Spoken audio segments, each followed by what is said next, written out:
Bien, pues hablar de Numancia hoy en día es hablar de algo que es mucho más que un yacimiento arqueológico. Es decir, al fin y al cabo, Numancia va relacionada con su propio mito, un mito que, como veremos, van a crear los propios romanos. Es decir, la historia de Numancia no se puede entender, al fin y al cabo, sin la historia de Roma. Es decir, de esta manera lo que tenemos que hacer es entender cómo Roma llega hasta estos territorios.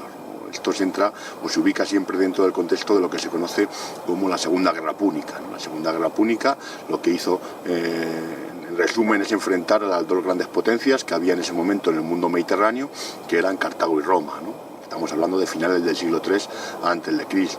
Y como Roma va a ser quien gane ese conflicto, pues por tanto, a partir de ese momento Roma se le puede considerar que era el dueño del mundo mediterráneo.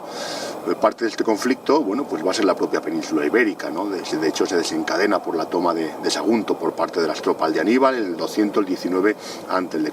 Así que, al final de la guerra, pues Roma, claramente implícito en la guerra en el territorio peninsular, pues controlará todo el litoral mediterráneo de la península ibérica. El siguiente avance, por tanto, serán las poblaciones del interior, ¿no? En ese intento expansivo que llevaba a cabo la República Romana. La vía de penetración hasta este territorio va a ser el río Ebro, cerca de la capital, ¿no? Que en ese momento era Tarraco, ¿no? El delta del Ebro. Bueno, pues Roma avanzó por el Ebro, sometió a todas las poblaciones que había a su alrededor, y el siguiente paso va a ser el siguiente río, que es el río Duero. Y ahí es donde realmente Numancia entra en la historia, ¿no? Numancia se ubica en el paso natural entre el Valle del Ebro y el Valle del Duero. Aquí abajo, ¿no?, tenemos el río Duero, y aquí se encuentra el primer vado sobre el río. Es decir, que Roma necesitaba controlar este acceso para poder someter todas las poblaciones de la meseta occidental. Bueno, claramente los numantinos se oponen a este avance, y esto lo que provoca es un importante conflicto. Una guerra de 20 años de duración, una guerra que se conoce como las guerras celtibéricas entre el año 153 y el año 133 a.C. A que viene cierto que el final de la guerra se conoce como Velum Numantinum, es decir, la guerra de Numancia.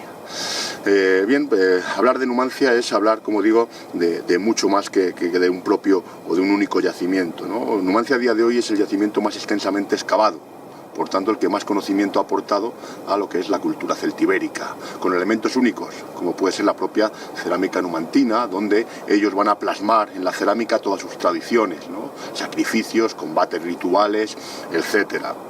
Y bueno, pues en ese sentido hay que decir que también el mito de Numancia lo crea la propia Roma.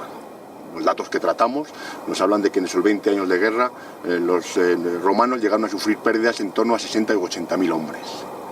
Y esto hace que el propio Cicerón nos diga que Numancia era considerada como el terror de Roma, y señala que la juventud romana no quería venir aquí a luchar. Es decir, que el mito de Numancia ya estaba creado antes de su propia conquista, y para ello lo que hace Roma es nombrar como general al mejor militar que tenían, que era Publio Cornelio Escipión Emiliano, el cual reúne el ejército más grande que nunca antes había pisado la península ibérica. Nos hablan de en torno a 60.000 hombres. Y con él ataca Numancia. Primero ataca el lugar donde los numantinos se aprovisionan de cereal, el mundo vaceo, también necesita aprovisionarse a sí mismo, y luego ataca Numancia con la misma táctica que usó con Cartago. Es el destructor de Cartago en la Tercera Guerra Púnica, por eso llevaba también el conocido sobrenombre del africano.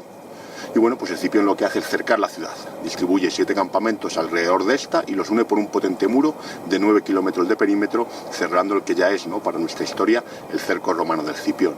Los numantinos claramente no se quedan quietos, sino que nos hablan de reiteradas conflictos, escaramuzas, batallas. De hecho, en un momento determinado, incluso logran atravesar el cerco, yendo a pedir ayuda a todas las poblaciones cercanas, pero estas, o bien porque forman parte ya de la órbita del mundo romano, o porque simplemente temen la represalia del cónsul, se niegan a ayudar a Numancia. Y realmente solo hubo una pequeña ciudad, Lutia, donde la juventud de Lutia, bueno, pues comulgaba con la causa numantina y se aprestaba para venir a Numancia. ¿Qué pasa? Que esa juventud es traicionada por los ancianos de su ciudad, que avisan a Escipión, mucho más conservadores claramente. Y Escipión llega a Lutia, apresa a todos estos jóvenes y les corta la mano derecha, nos dicen, a 400 de ellos. Por tanto, la suerte de Numancia queda echada, sin comida, sin ninguna capacidad de recibir ayuda. Pues bueno, llegamos al final mítico que conocemos. Los numantinos, antes de perder su independencia y su libertad y ser esclavos de Roma, deciden en un holocausto final incendiar su propia ciudad y suicidarse en masa. Y bueno, realmente esto, que siempre forma parte del mito y la leyenda, bueno, pues hoy en día la arqueología nos permite constatarlo.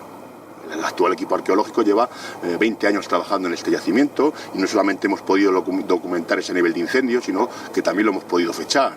Así que hoy asumimos como verídico el final trágico de Numancia. Por tanto, hoy en Numancia, en este yacimiento, se unen elementos culturales, elementos arqueológicos y elementos míticos que le dan a este sitio, ¿no?, una dimensión universal, ¿no?, como, bueno, pues lugar donde se llevó a cabo uno de los actos que han marcado un poco la historia de nuestro pasado, siempre como referencia de la defensa del débil frente al fuerte.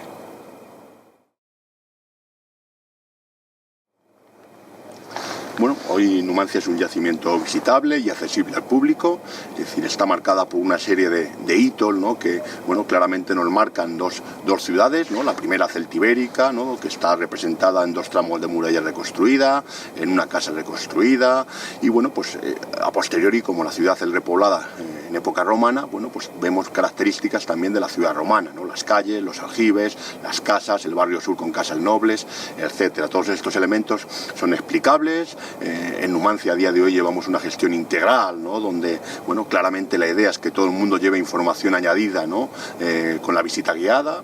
Quiero decir que al fin y al cabo los yacimientos arqueológicos son válidos por sí mismos, pero siempre, bueno, pues son excusas, ¿no?, para hablar de las personas que habitaron este lugar, ¿no?, y eso es lo que pretendemos en este yacimiento desde hace ya algunos años.